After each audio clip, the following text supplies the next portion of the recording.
Member for Burnaby Lougheed.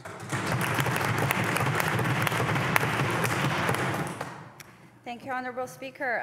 In her latest report, the Commissioner said, and I quote, "What this investigation makes clear is that it is a record's content and context that determines whether a record is transitory or not," end quote.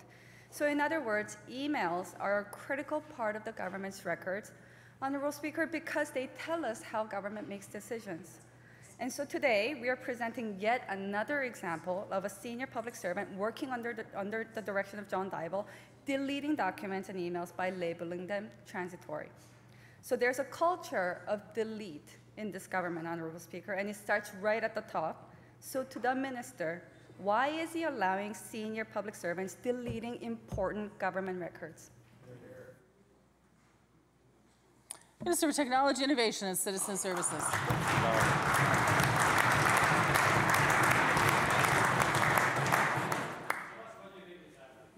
Well, Madam Speaker, the member's simply incorrect and reading off her script, Madam Speaker. Madam Speaker, the transitory record schedule, approved by members. Huh? Members, the chair will hear the answer, and we will wait. Columbia River Revelstoke. Madam, it's clear the members don't want to hear the response. The transitory schedule, as approved by an all-member committee of the Legislative Assembly, approves those record retention schedules. And Madam Speaker, transitory records are those, and Madam Speaker, if I may read right from the Act, are convenience copies, unnecessary duplicates, and working materials and drafts.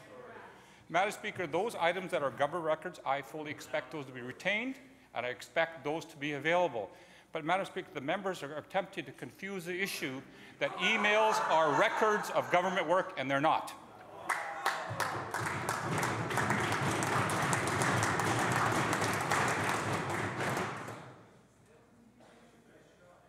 Member for Burnaby Lougheed on a supplemental. Honourable Speaker, it's not my script. I'm looking at the staff's email, and it says, quote, "In the meantime, please delete all drafts of the materials and email correspondences should be treated as transitory." So that is what we are reading right here, Honourable Speaker. So it appears that at the command of Mr. Dybel, senior officials in government have taken to labeling records as transitory for express purpose of being able to delete them. Ms. Little's November 2012 correspondence shows that staff are following Mr. Dybel's example. The email starts with the words "transitory notes below," and guess what? Not surprisingly, the note below is deleted. So, Honourable Speaker, the Minister of Citizen Services is responsible for how the Act is enforced. So again, to the Minister, why is he having staff delete important public records?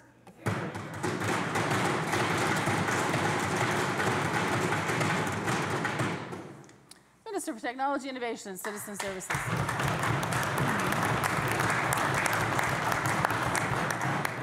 Madam Speaker, I draw the member's attention to BC Government's transitory records in the Schedule 102901. 102901. It clearly differentiates what transitory records and where they are. And Madam Speaker, transitory records, once again, and it's verbatim, are convenience copies. Just wait, Minister. Please continue. And I will read verbatim, Madam Speaker. Transitory records are convenience copies, unnecessary duplicates, working material, and drafts.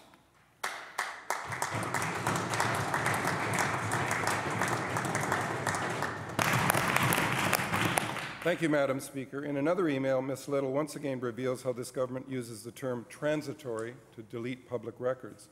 In a second November 2012 email, Ms. Little writes, and I quote, "Transitory for Cabinet. Vera advises that Treasury Board has agreed to these changes. We already did the high-level strategy as part of the last TB submission, just need to review and tweak," unquote. Her only reason for calling the attached documents transitory is so she can delete them. As a result, the record of how the marketing strategy for the Premier's trade mission to India was developed, how it evolved, what issues were considered and rejected was destroyed. All we are left with is the version that was stuck on the press release. My question is for the Minister, why is he allowing staff to delete important public records.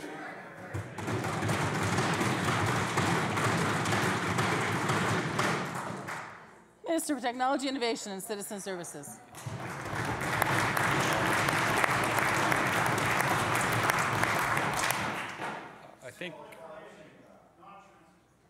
I think Madam Speaker, the member reads the response in his own, the words he uses: drafts, convenience copies, unnecessary duplicates, working materials, and that's contained within the words that the member uses. If those documents are indeed drafts, or they're working materials, they're convenience copies, or duplicates, Madam Speaker, the transitory record schedule approved by an all-member committee of this House has determined those to be transitory. And if these members across don't have faith in the fact that their members were engaged, have them, Madam Speaker, say so.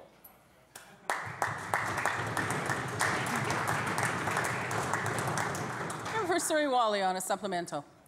Thank you, Madam Speaker. Perhaps the most telling misuse of the label transitory is revealed in an April 2012 email from Ms. Little. In a note to a colleague, she writes, and I quote, "Hi, when you're done the budget, can you send me a copy, please? Transitory information only."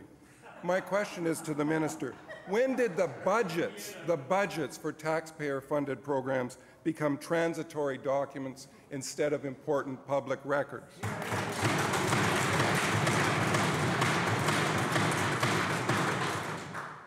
Minister for Technology, Innovation and Citizen Services.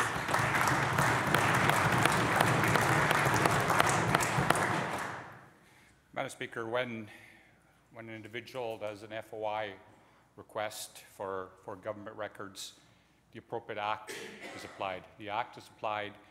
There are exemptions, of course, 13 different areas of exemptions under the act. Information is returned, Madam Speaker, to the requesters.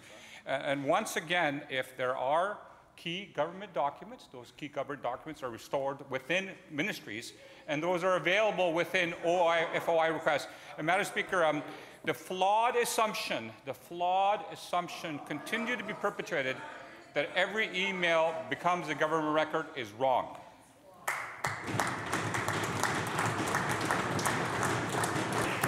So, Honourable Speaker, here's something that's not flawed. Today, West Coast Leaf released its annual report card on this government's compliance with the Convention on the Elimination of All Forms of Discrimination Against Women. Once again, it is found that the BC Liberal government is failing women, especially Aboriginal women and girls.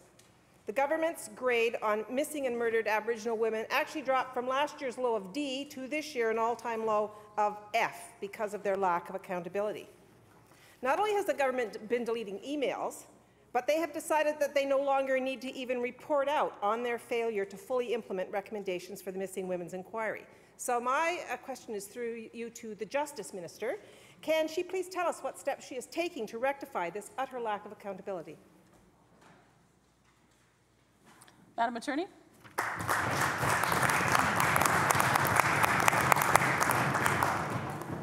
Madam Speaker, violence against women and children, violence against Aboriginal women, it is completely unacceptable. And the 67 women who went missing from Vancouver's downtown east side, that is a tragedy that continues to resonate in Vancouver in British Columbia. Madam Speaker, we had a commission. The commission issued 63 recommendations, and under the leadership of this government, we have substantially completed, or work is substantially underway on all of the themes in that report, Madam Speaker. We have reported out on those, Madam Speaker, and any time the member wishes to ask, we will report further. We have given a compensation fund for all of the children of the missing women. We have got significant improvements to policing, which I've mentioned in this House on a number of occasions. We have significant supports for vulnerable women, a long list of them, Madam Speaker. We have new legislation. We've got a missing persons legislation. We have missing persons unit in police departments. And Madam Speaker, we are increasing safety along all of our northern highways. Madam Speaker, those recommendations in that report were taken extremely seriously. We've been working with partners, stakeholders, and different branches of government to make the lives of women safer in British Columbia and to ensure that we deal with all of the recommendations in that report. And as I said, Madam Speaker, we have taken every theme of that report and are working on them or have completed them.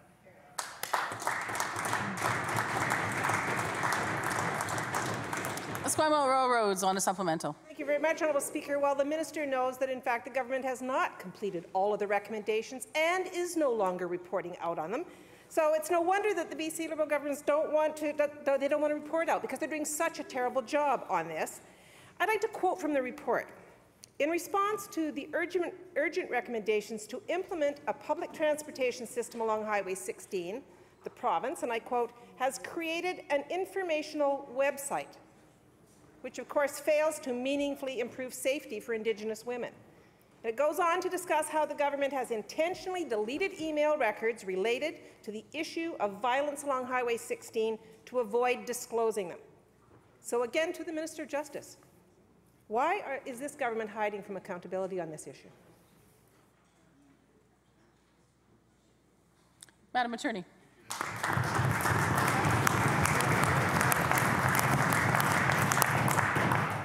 Madam Speaker, we have reported out and we will continue to report out on the work that we have been doing. Madam Speaker, there was a discussion even this week around the missing persons legislation on the importance of following up with that legislation, of the regulations that come from that legislation. The discussion was an illustration of how we are continuing to work on this file, continuing to publicly work on it and to involve stakeholders, because, Madam Speaker, that incident in British Columbia when 67 women went missing from the downtown east side, as I said earlier, that was a terrible tragedy. It continues to resonate in British Columbia.